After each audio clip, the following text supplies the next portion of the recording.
लोकसभा चुनाव अंतिम चरण का होना है। 1 जून को वोटिंग होनी है। ऐसे में हम घोसी पहुँचे हुए हैं। यहाँ अंतिम चरण का वोटिंग होना है, बाकी 6 चरणों का मतदान हो चुका है।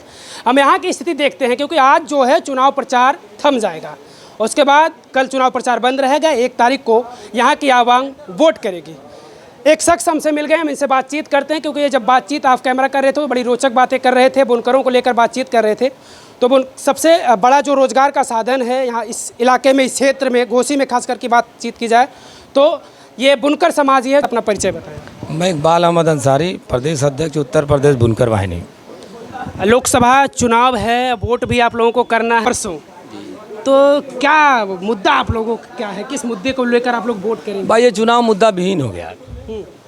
जिस तरीके से सरकार ने बहुत सारे वादे किए, खाते में 15 लाख आएंगे, हर साल 2 करोड़ बेरोजगार नौजवानों को रोजगार देंगे, तो सारी दुनिया देख रही है क्या हो रहा है। और कड़ुआ तेल था 80-90 रुपया किलो, 200 रुपया। गैस सिलेंडर था 400-500 रुपया, 1100-1200 रुपया। तो महंगाई तो आसमान पर गई है। हम बुनकर मजदूर वीवर था, और बस से बुरी हाल है बुनकरों की। बड़े बड़े फैक्ट्रियों में जिकाट लगाने पर प्रतिबंध था।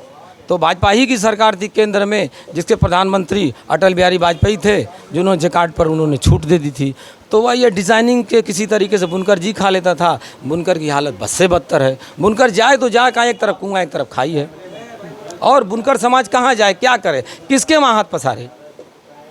तो क्या रुझान है यहाँ की पब्लिक का? क्योंकि जब चुनाव का दौर होता है तो हर पार्टी के नेता आते होंगे आप लोगों के बीच और आपसे बड़े बड़े वादे करते होंगे कि हम बुनकर समाज के लिए, बुनकर लोगों के लिए हम कुछ अच्छा करेंगे, कुछ बेहतर करेंगे।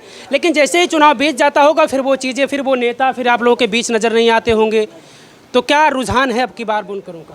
बुनकरों का देखिए, कोई पार्टी से लिए बुनकरों कोई दुश्मनगी नहीं है, और बुनकर किसी का बधुआ भी नहीं है। लेकिन मामला यह है कि सरकार जो वादे करती है उसको पूरा करे। और आज तो स्थिति यह है कि बहन बेटियां बड़ी हो गई हैं, उनके हाथ पीले करने के लिए पैसे नहीं है। पढ़ाई, कमाई, दवाई, इस तरीके से जो हमारे माँ बाप बुजुर्ग हो गए, उनके दवा इलाज के लिए पैसे नहीं है। बुनकर समाज का नौजवान लड़का जो इस उम्मीद से साथ ये तालीम हासिल कर रहा था कि हम पढ़ कर IAS बनेंगे, PCS बनेंगे, इंजीनियर बनेंगे, डॉक्टर बनेंगे और बॉर्डर की रखवाली करेंगे, हिंदुस्तान की बहुत सारी सर्विसेज में जा कर के अपने शहर, अपने मोहल्ले, अपने गांव, अपने इलाके का नाम रोशन करेंगे। वो आधी अधूरी पढ़ाई छोड़ करके हिंदुस्तान के बहुत सारे बड़े बड़े होटलों में जाके झाड़ू पोछा कर रहे हैं, विदेश में जा रहे हैं, खाड़ी देशों में जा रहे हैं, और बहुत सारे एजेंट नाजायज़ फ़ायदा उठा कर उनका पैसे भी लेके भाग जा रहे हैं, घर द्वार लोग बेच दे रहे हैं। बुनकर समाज का क्या हाल है, अब अंदर की बात आपको क्या बताऊं, बस से बदतर है। बुनकर समाज एक बेला खाता है तो एक बेला भूखा रहता है, और सरकार की जितनी भी योजनाएं हैं केवल कागज पर सीमित हैं। ईमानदारी से बता दे कि किसी भी बुनकर गरीब समाज को एक अधेले का लाभ हुआ हो। प्रधानमंत्री नरेंद्र मोदी जी 10 साल से प्रधानमंत्री कहते हैं सबका साथ सबका विकास, और प्रदेश में भी भाजपा सरकार चल रही है। दूसरा कार्यकाल शुरू हो चुका उनका 22 से। तो क्या इन 10 सालों में क्या कुछ बदला हुआ पहले की अपेक्षा? अब की जो भाजपा की सरकार सबका साथ सबका विकास की बात, चूँकि व्यवस्था ऐसी बन गई है कि जब बुनकरों का माल तैयारी नहीं हो पाएगा, बिजली के दाम 600 गुना बढ़ा दिए। दुनिया में कहीं इतनी महंगाई नहीं बढ़ी है। बुनकरों को 72 रुपया बिजली मिलती थी सब्सिडी के माध्यम से, यानी सरकार जीने खाने के लिए सब्सिडी 72 रुपया उन्होंने जब दे रखा था। तो आप अगर एक व्यक्ति को, किसी को अगर नौकरी देते हैं तो 30-40 हज़ार रुपया देते होंगे ना, तो कम से कम बुनकरों को जीने खाने के लिए सब्सिडी के माध्यम से अगर सरकार कुछ दे भी रही थी, उसको भी छीन लिया। और उस पर से तमाम तरह तरह का जुल्म, उत्पीड़न, चेकिंग, ये फलाना ढिमाका, विचलन वगैरह, मैंने हद से ज़्यादा आफत। तो हम भी तो सरकारी के अंग हैं भाई। अगर मैं कह रहा हूँ आम ही नहीं रहेगी, सरकार किस पर रहेगी? अपनी आफत की बात की, क्या ये आफत इन 10 सालों में है या इन 7 सालों में है जब से भाजपा की सरकार है? भाई आफत बढ़ ही गई है, महंगाई बढ़ गई है, और हमारे जो है उतना पैसा नहीं हो पा रहा है। तो जाहिर सी बात है, महंगाई बढ़ गई है, हर चीज़ के रेट बढ़ गए, तो हमारे पास वसअत नहीं है। अब बुनकरों के तैयार माल की कोई मंडी नहीं है, बुनकरों का माल बिकता नहीं है। बुनकर जो है, अच्छा सरकार की कोई व्यवस्था नहीं, कोई सब्सिडी नहीं है। इन्हीं की सरकार नहीं, कोई भी सरकार हो, हम ये कहेंगे कि कम से कम बुनकरों को राहत दे, बुनकरों को कम से कम ऐसी व्यवस्था बनाए कि उनके बच्चे भी तालीम हासिल करें। और भारत के प्रथम प्रधानमंत्री पंडित जवाहरलाल नेहरू ने मऊ को मैनचेस्टर की नगरी से खिताब किया था।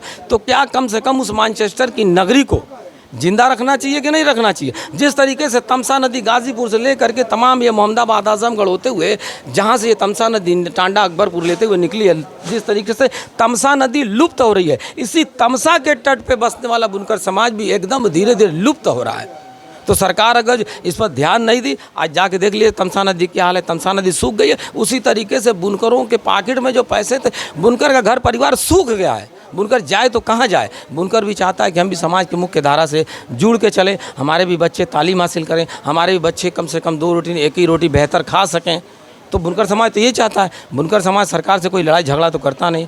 बुनकर समाज सरकार से बहुत सारी चीज़ें नहीं, बुनकर समाज अमन चाहता है और बुनकर समाज यही चाहता है कि सरकार इनको बेहतर व्यवस्था दे, इनके तैयार माल की गारंटी की व्यवस्था करे। और सरकार से क्या चाहता है,